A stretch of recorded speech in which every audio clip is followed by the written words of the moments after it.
Queridos irmãos, a paz do Senhor Jesus, vamos comentar um pouquinho sobre um tema muito bacana, é assunto de escola dominical, resistindo à tentação no caminho. Estamos no caminho do Senhor, estamos nessa jornada, né, amado, que tanta gente tem comentado ultimamente nos últimos vídeos, né?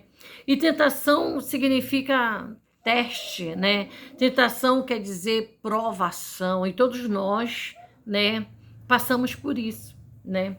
Olha só, Mateus capítulo 26, versículo 41, diz assim: vigiem e orem para que não caiam em tentação. O espírito, na verdade, está pronto, mas a carne, ela é fraca. A verdade prática desse ensinamento diz que no lugar de ceder à tentação, é melhor o que? Triunfar sobre ela. Muito fácil isso numa escrita.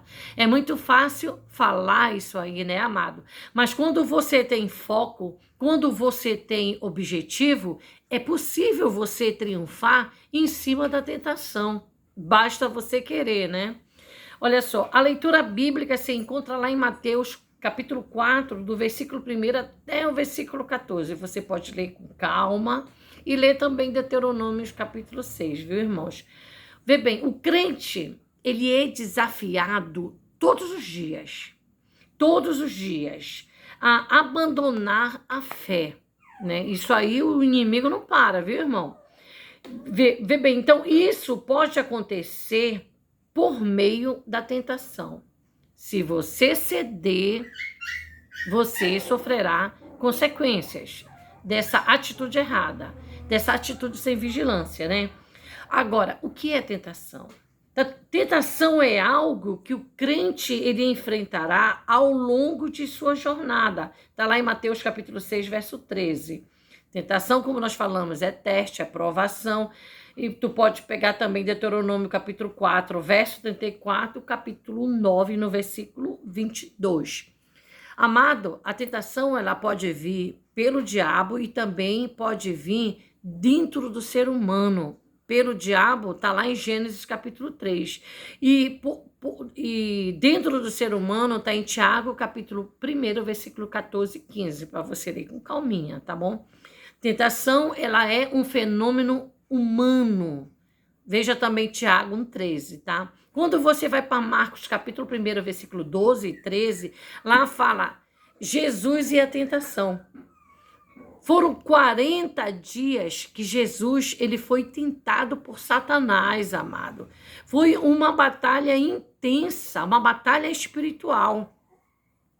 Satanás, ele queria tirar de Jesus o propósito que ele tinha, mas ele não conseguiu. Por quê? Porque Jesus tinha foco, viu, irmãos? Jesus ele foi tentado em 3 áreas durante esse período: na área física, pela natureza humana e pela natureza espiritual. O inimigo tentava de todo jeito fazer com que Jesus quebrasse o propósito dele, mas ele não conseguiu. Jesus venceu o diabo, amado, com a palavra de Deus. Você pode ver lá em Mateus 4:4, Mateus 4:7 e Mateus 4:10. Jesus sempre respondia a Satanás dizendo, ó, está escrito. Né? Olha o poder da palavra, olha o poder do conhecimento do nosso Deus. Né? Então, uma coisa é muito importante, a gente aprender a rejeitar a tentação. Porque quando Jesus disse, está escrito, e ele citava todos os versículos, ele calava com a boca do inimigo. Mas você vê que o inimigo ele não parava, ele era insistente. Rejeite a tentação, veja lá Hebreus capítulo 2, verso 18, capítulo 4, verso 15, viu, amado? A melhor estratégia, qual é? Para nós triunfarmos sobre a tentação, é fugir dela. Segura essa palavra, fugir. Você pode analisar Gálatas 5,16. Então, veja bem, tem uma coisa que eu quero comentar para você não esquecer. Que todos nós somos tentados. O inimigo, ele não vai desistir fácil enquanto ele não vê a gente fora do caminho. Enquanto ele não olhar e ver que a gente aposta toda a fé, amado. Ele não vai parar. A insistência dele é porque ele tem um foco. Se você parar para ver, o nosso inimigo, ele tem um foco. Ele quer fazer você cair, ele quer fazer nós pecarmos, ele quer ver a gente lá embaixo, né? Que a gente saia da graça, que a gente saia da direção do Senhor. Mas quando você vai em Romanos capítulo 12, verso 2, diz o seguinte: não vos conformeis com este mundo. Então você tem o apoio da palavra, você tem a orientação da palavra para continuar firme e forte nesse propósito. Aí você pergunta, o que fazer então? Rejeite. O que fazer diante quando a tentação vier de uma maneira com que você, meu Deus, o que eu faço agora? Rejeite, aprende a rejeitar. Rejeite a tentação. Detalhe, fuja daquilo que te leva a pecar. Para e medita. O que te leva a pecar? O que te leva a você cair fácil naquela tentação? Já parou para pensar? Já? Então fuja disso, amado. Fuja, porque aí pode estar uma tragédia. E aí pode estar um caos na tua vida. José, olha o exemplo de José. José, ele fugiu. Ele fugiu da mulher de Potifar. Está lá em Gênesis capítulo 39, verso 12. Quem era José? Era um grande homem. Quem era José? Um homem que você olha para ele, você vê exemplo, você aprende com José muitos ensinamentos, mas na hora H da tentação, ele fugiu. Fugiu porque ele sabia também que ele corria o risco de pecar se ele não fosse forte, se ele não tivesse foco no Senhor. Às vezes é necessário assim a gente fugir. Existem pessoas que não concordam com isso, de fugir. Não, quem foge é ladrão, quem foge é isso. Aí fala um monte de besteira. Não, amado. É fugir, é você sair de cena. Às vezes é necessário você sair de cena, entendeu?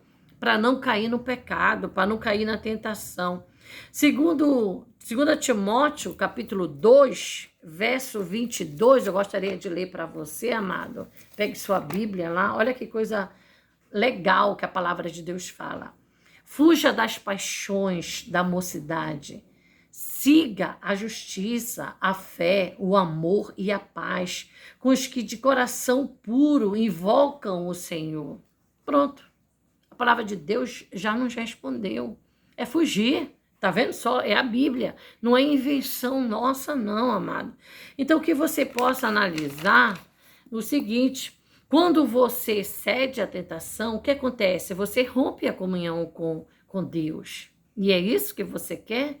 Por causa de uma tentação, seja lá qual for, você perder a tua comunhão com o teu Senhor, aquele que fez grandes coisas na tua vida, que perdoou teus pecados, escreveu teu nome no livro da vida, aquele que tem te dado livramento, escape, te libertou de tantas coisas, vai cair por causa de uma coisa.